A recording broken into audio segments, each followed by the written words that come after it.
Hello dear students, this is Sandeep Kumar, Economics faculty at Shiv Jyoti Educational Group Kota. Welcome you all in the economics class.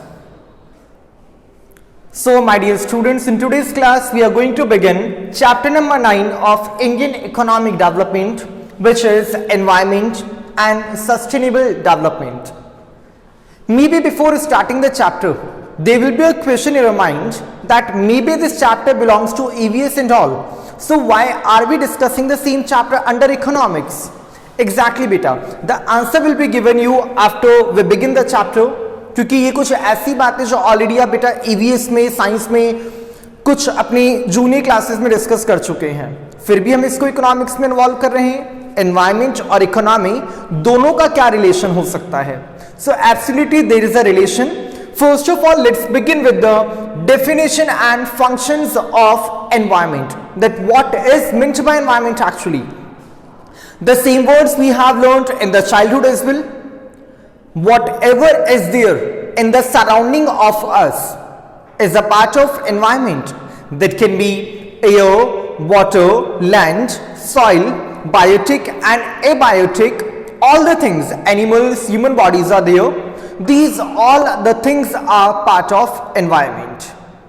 But connectivity with economics, exactly beta. Basically we are getting so many raw material from the environment for the purpose of production, and that we know that production is a part of economic activity. Production, consumption, distribution, exchange and investment.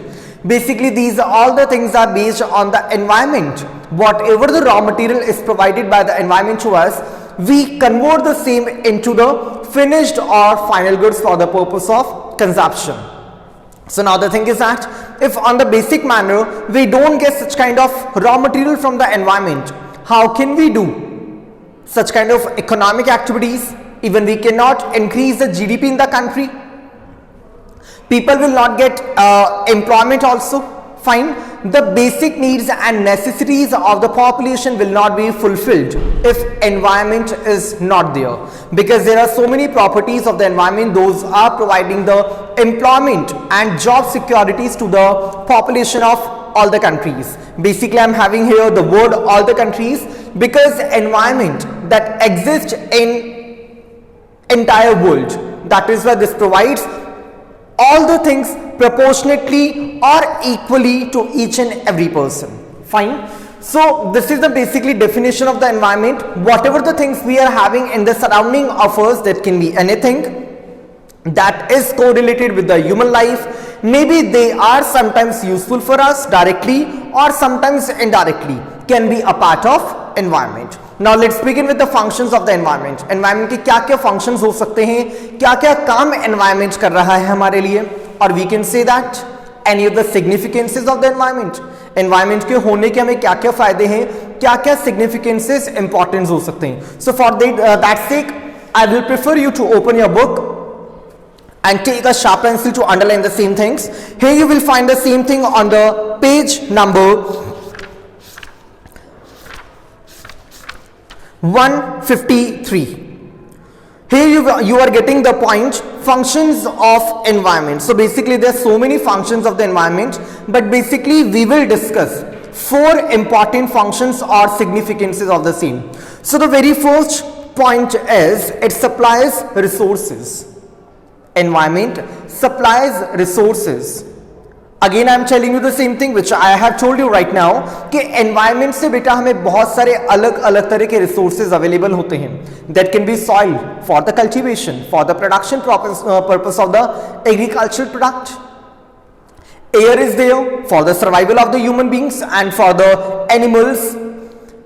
Water is there to quench the thirst of the people and human beings as well. For the aquatic animals also, that is the purpose of the survival. Fine. So these basically provides the resources to us. Another thing is that some of the raw materials are also provided, such as timber is there. So by timber we can convert the same into the furnitures and all. Fine. So for converting the same thing, raw material to the finished goods is a part of production, and as I told you that production is a economic activity. Due to that thing only population of the world is getting different sorts of employment. Fine beta. So it is so clear that environment provides us the resources, चाहे वो किसी भी चीज से related हो सकते हैं, that can be for the basic needs. Fine, spices are there, वो भी प्रोड्यूस होते हैं एनवायरमेंट से. एग्रीकल्चर से जो भी हमें थिंग्स गेन हो रही हैं, horticulture is there for providing the fruits, vegetables and all. तो ये सब चीजें क्या है बेटा, एक तरह से only a type of resources. तो हमें अलग अलग तरह के रिसोर्सेज प्रोवाइड करवाने का काम किसका होता है, of environment only. Then come to the point number 2 is it assimilates waste. Environment का काम क्या है बेटा, जितना भी वेस्ट है उसको एब्जॉर्ब कर लेता है एक लिमिट तक, लेकिन बेटा है ना, क्योंकि अगर उससे ज्यादा एक्सेस हो जाता है तो उसके बाद एनवायरमेंट पॉल्यूट होना भी स्टार्ट हो जाता है, जिसके बारे में भी आगे हम अभी डिस्कशन स्टार्ट करेंगे. At first I am going to tell you कि एनवायरमेंट किस तरह से अलग अलग तरह के वेस्ट को एब्जॉर्ब करता है. So there can be 2 types of wastage. One can be from the production and second can be from consumption. There is difference between both beta. One is from the production and another is from the consumption activity. दोनों से किस तरह से waste generate होता है. Now let me give you an example so that it will be clear to you all. Suppose any of the industry is here that is nearby the bank of any of the river. किसी भी river के पास में कोई एक industry को हमने start किया. Industry से जितना भी बल्क में वेस्ट निकलेगा, चाहे that can be waste water, gases can be there, some of the fuels and fodder can be there, जो भी चीजें वहां से निकलती है बेटा वो सब कहां जाती है, in the river only. Fine, river ने इसको अब्सॉर्ब किया, आगे लेके चला गया. That increased by the production activity, क्योंकि वहां पे इंडस्ट्री में कोई ना कोई प्रोडक्शन किया जा रहा है. Now if I take the example of waste material generated from the kitchen. हमारे घर में जो किचन होता है वहां से जो भी वेस्ट मटेरियल प्रोड्यूस होता है, चाहे that can be the wastage from the vegetables and fruits and all, उसको हमने क्या किया बेटा, एक किसी भी लैंड में कोई गड्ढा खोदा, उसके अंदर जाके उसको डाल दिया. कुछ टाइम के बाद वो क्या हो जाएगा, बायो कंपोस्ट में कन्वर्ट हो जाएगा.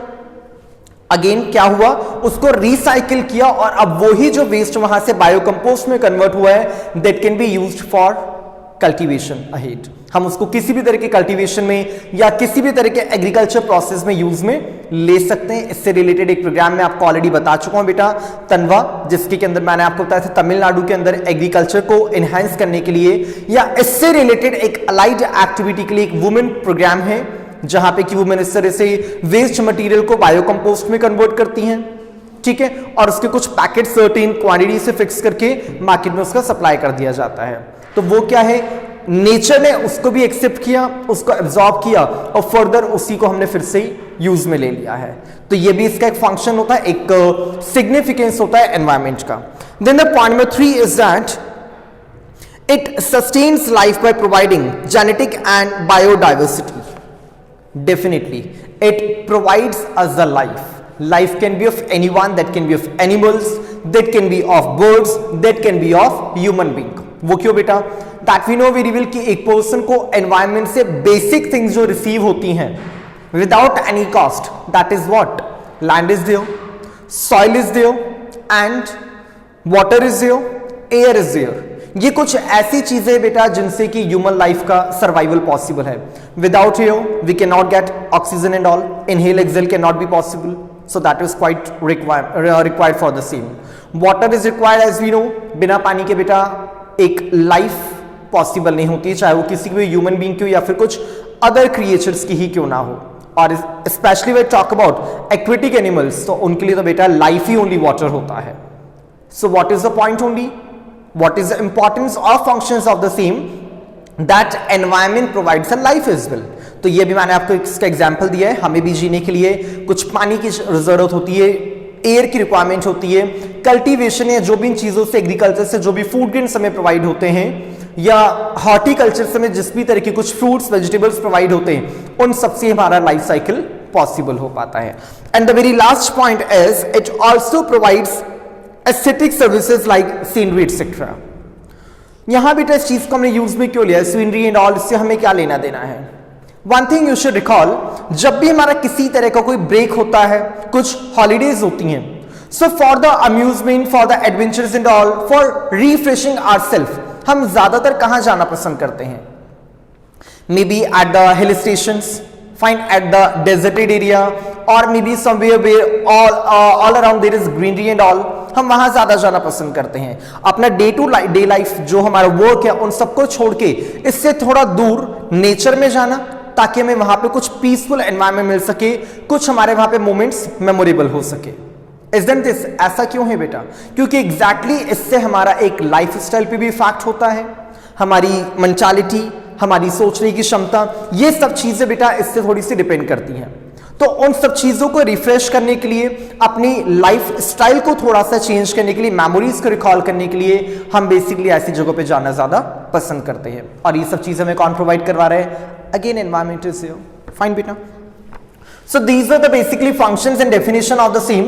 Now the next point is related to state of India's environment. अगर हम सिर्फ especially इंडिया की बात करते हैं तो इंडिया का जो basically environmental area है वो कैसा है? I don't think so that I should introduce you all with the negative aspects of the situation of India's environment, as because you know that India stands on the second place on the matter of population. So as the population increases, pollution is also increasing simultaneously. क्योंकि जैसे जैसे population increase होगी बेटा, हर एक तरह के resources की demand increase होती है, और जितनी ज्यादा डिमांड इंक्रीज होती है, नेचुरल रिसोर्सेज जरूरी नहीं कि इक्वलेंटली उसकी सप्लाई भी कर पा रहे हैं। होप सो इससे प्रीवियस चैप्टर्स में बेटा मैंने आपको कुछ एग्जांपल्स दिए हैं इससे रिलेटेड कि क्यों एग्रीकल्चर लैंड को कॉलोनीज में कन्वर्ट कर दिया जाता है। Have you ever noticed about this thing? कि कभी आपने देखा होगा ऐसा एरिया, अगर मैं स्पेशली अपने कोटा के बारे में बात करता हूं बेटा, लैंडमार्क सिटी आप सभी ने देखा है, ठीक है। अभी कुछ सालों से जब से एलन वहां आया है, ये काफी रिनाउंड एरिया हो चुका है। Early back before 10 to 12 years वहां पे सिर्फ और सिर्फ बेटा एग्रीकल्चर लैंड हुआ करती थी, लेकिन उसको कन्वर्ट कर दिया इनटू द कॉलोनी। बोरखेड़ा वाला जो एरिया आप लोगों ने सुना है बेटा, ये भी पहले ऐसा कुछ नहीं था, कोई कॉलोनीज नहीं थी यहाँ पे। आज से 10-15 साल पहले यहाँ भी सारा एग्रीकल्चर एरिया हुआ करता था। So why have we converted these agriculture area into this colonies and all? Reason is very specific बेटा।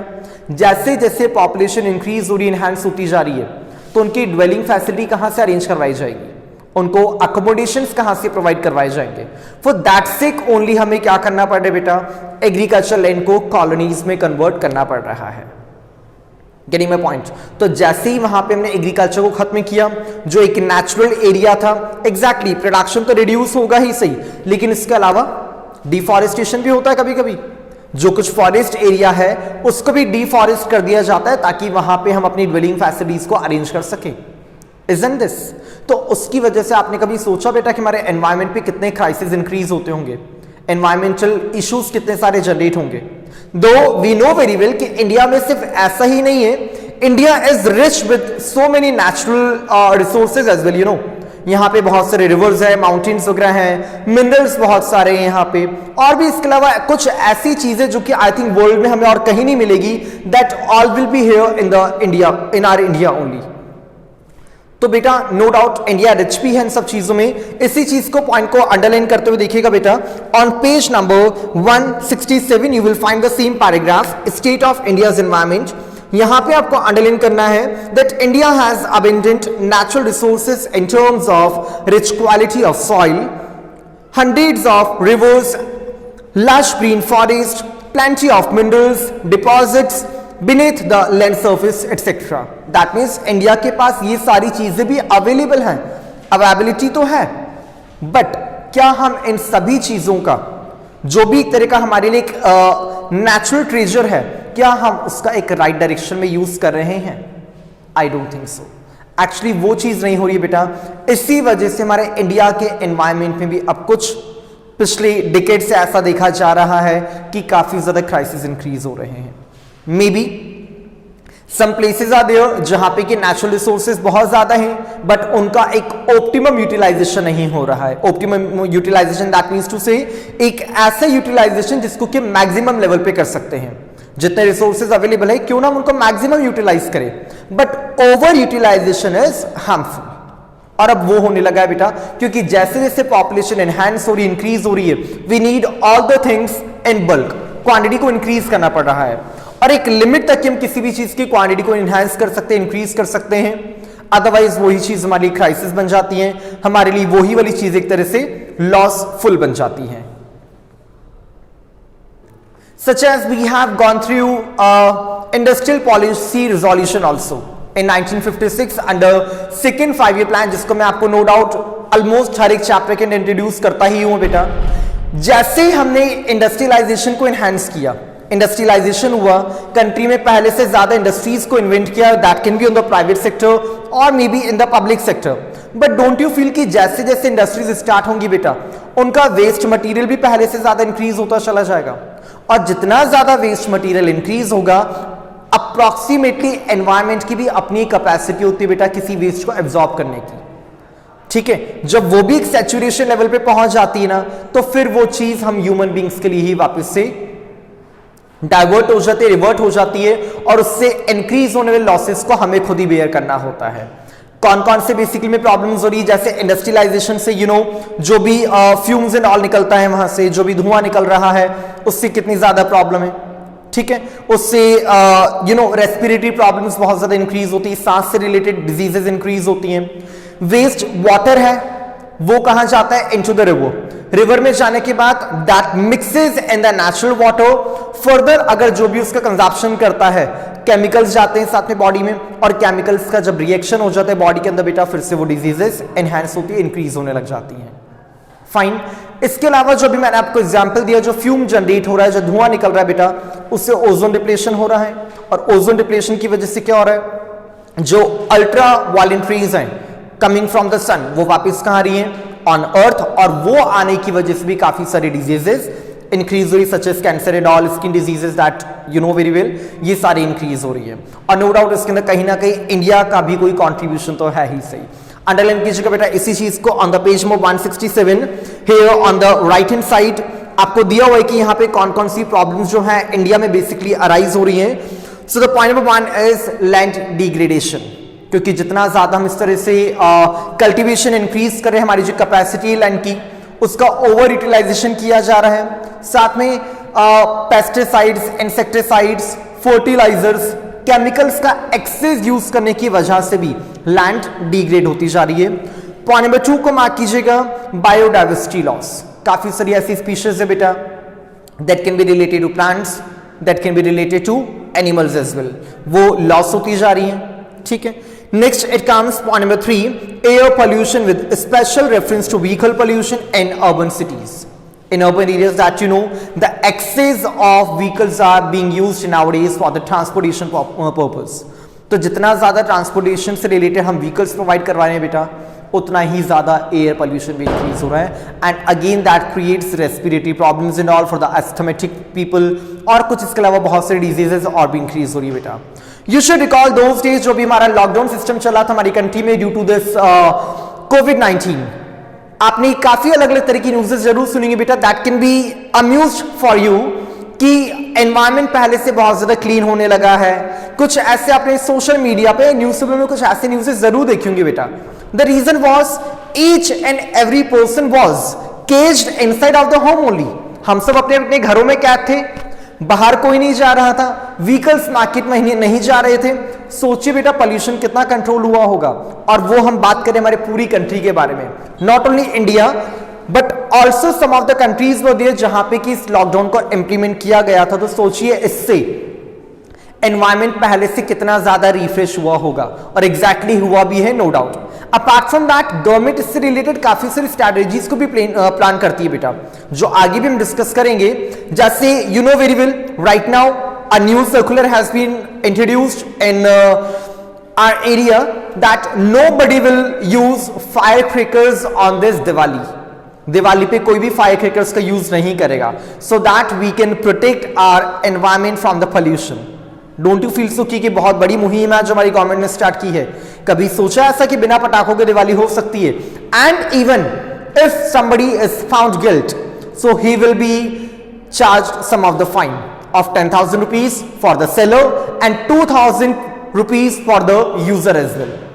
तो ये इस तरह की स्ट्रैटेजीज, इस तरह की कुछ प्लानिंग्स गवर्नमेंट कर रही है ताकि जो भी इस तरह की इश्यूज जनरेट हो रही हैं उनको वहीं पे हम स्टॉप भी कर सकते हैं। आगे देखिएगा बेटा कुछ और पॉइंट्स इसमें इंट्रोड्यूस करवाए गए हैं। Point number 4 is management of fresh water. Fresh water को कैसे मैनेज किया जाए, it is also type of big dilemma for a country. Reason क्या है बेटा? Again telling you the same thing, factory से निकलने वाला या घरों से जिस भी जगह से कुछ इंडस्ट्री से निकलने वाला कुछ वेस्ट मटेरियल है, और वी कैन से कि एक वेस्ट वाटर भी हो सकता है, मटेरियल भी होता है, वाटर भी होता है। उन सबको हम जाके कहां पे डाल के आते हैं बेटा? In rivers only. Basically there is a superstition also on the spiritual aspect as well. जो आपने देखा होगा कि हमारे घर में पूजा का जो भी सामान है, जो भी इस तरह का कुछ विसर्जन होता है, हम सारा जाके कहां करके आते हैं? कुछ ऐसे वाटर सोर्सेस में करके आ जाते हैं। उससे भी तो बेटा काफी ज्यादा इस तरह की हमें फ्रेश वाटर गेनिंग की प्रॉब्लम्स हो जाती हैं। Specially the occasion of this Ganesh Chaturthi. ये कुछ ऐसे लाइव एग्जांपल्स दे रहा हूं बेटा मैं आपको, जिनसे आप बिल्कुल अच्छे से इंट्रोड्यूस होंगे, जिसके के लिए कुछ सालों से एक इस तरह की मुहिम चलाई जाती है कि सिर्फ मिट्टी से बने हुए गणेश जी की स्थापना की जाए। Reason you know very well, जो पीओपी वगैरह है बेटा, इसका पहली बात तो कुछ डिल्यूजन नहीं हो पाता है। उसके अलावा एक प्रॉब्लम क्या है, जितने भी यहां पे ऐसे एनिमल्स हैं जो कि पानी में सर्वाइव कर रहे हैं, एक्वेटिक एनिमल्स, उनकी लाइफ सर्वाइवल बेटा काफी ज्यादा मुश्किल हो जाती है। ठीक है, तो ये भी एक बहुत बड़ा इशू है, क्योंकि अगर इस तरह के वेस्ट मटेरियल को हम ऐसे रिवर्स वगैरह में या किसी भी तरह के सोर्स से तो वाटर के अंदर मिक्स कर देते हैं, तो वो ले दे के रिटर्न में कहां आ रहे हैं? हमारे घर पे, जो हमारे यहाँ पे टैप वाटर सर्विसेज है, वहां से वापस हमारे घर में आ रहे हैं बेटा। चाहे उनको रिफ्रेश कर दिया जाता, that is okay, but still कुछ ना कुछ क्वांटिटी तो उसके अंदर रह ही जाती है बेटा, और वो कौन पी रहा है? We only. और again the problem will recyclical condition है बेटा, ये है ना, ये एक तरह की साइक्लिकल कंडीशन है बेटा। वहां डाल के पानी वापस हमारे घर में आ जाएगा with all the chemicals and all, और जब उसका कंजप्शन हम करेंगे so it will increase diseases again. Fine. Next point is solid waste management. जो सॉलिड है बेटा, उसका वेस्ट मैनेजमेंट कैसे किया जाए? काफी सारा ऐसे सॉलिड वेस्ट होता है, उसको कैसे मैनेज करेंगे? We can take the example of plastic as well, जिसके लिए कि गवर्नमेंट ने काफी टाइम से बैन किया हुआ है कि प्लास्टिक पॉलीथीन्स एंड ऑल, इनको कोई भी यूज में नहीं लेगा। बट दैट वी कंसीडर कि कुछ चीजें तो ऐसी बेटा जहां पे कि प्लास्टिक पॉलीथीन्स के बिना हम सर्वाइव भी नहीं कर पाते हैं।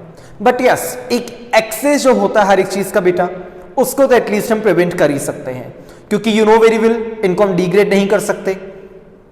एक्चुअली इसका कोई एंड ही नहीं होता है, एंडलेस होता है प्लास्टिक और ये जो पॉलीथीन्स होती है बेसिकली, और इससे वापस से सॉइल की फर्टिलिटी रिड्यूस होती है, लैंड डिग्रेडेशन होता है, और भी जिससे होने वाले लॉसेस है, यू नो वेरी वेल। अगर हम इसको बर्न कर देते हैं, जला देते हैं, तो इससे भी निकलने वाली गैसेस से हमारे एनवायरमेंट को बहुत ज्यादा लॉस जनरेट होता है।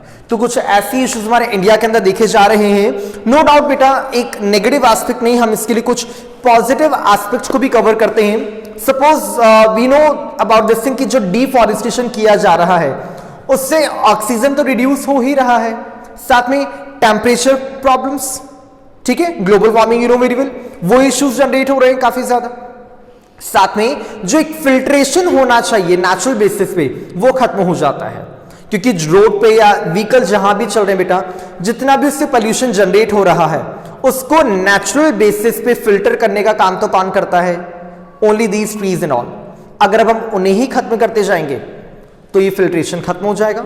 That picture you may have seen on the social media और समवेयर एल्स, कि वो दिन दूर नहीं है बेटा जब हमको हमारे साथ में वाटर बॉटल के साथ साथ अब एक ऑक्सीजन सिलेंडर भी रखना होगा। एग्जैक्टली बेटा, और डेज अब दूर नहीं होंगे अगर आज भी हम इसी तरीके कुछ वापस से वही मिस्टेक्स रिसाइकिल करेंगे, हम वही मिस्टेक्स बार बार करते रहेंगे जो हम कर चुके हैं, डिफॉरेस्टेशन और ऑल, ठीक है, एग्रीकल्चर लैंड का कन्वर्जन, तो क्यों ना इन सब चीजों को हम प्रिवेंट करें। एंड एब्सोल्युटली आप देखिएगा on the page number 168 you will find this Chipko and Appiko movement. बहुत ज्यादा फेमस मूवमेंट है, आपने एसएसटी में भी इनको जरूर पढ़ा होगा बेटा। That Chipko movement was done for the protection of trees of khejri, ठीक है, खेजड़ी के ट्रीज को बचाने के लिए किया गया था। और इसके लीडर कौन थे? You should know about this. Who was the leader of this? She was Amrita Devi, and she introduced this kind of movement for the protection of trees, जहां पे कि उनके विलेज में काफी सारे ट्रीज को एक साथ कट किया जा रहा था। And what the people did, they went there and hugged the trees, that if you want to cut the trees, first you will have to cut our bodies. These things are also done. Such kind of movements also took place. The another is Epico movement, which was taken place in Karnataka. Karnataka के एक village में बेटा हुआ था ये वाला, और वहां पे भी एपिको का मतलब उस लैंग्वेज में, कन्नड़ लैंग्वेज में बेसिकली है, that is also related to hug the trees.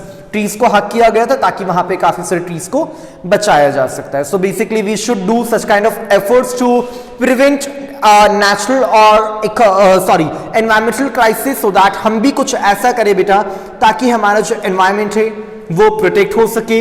इस तरह के जो भी प्रॉब्लम्स जनरेट हो रही है उनको हम एटलीस्ट प्रिवेंट कर सकते हैं. Then the next it comes sustainable development.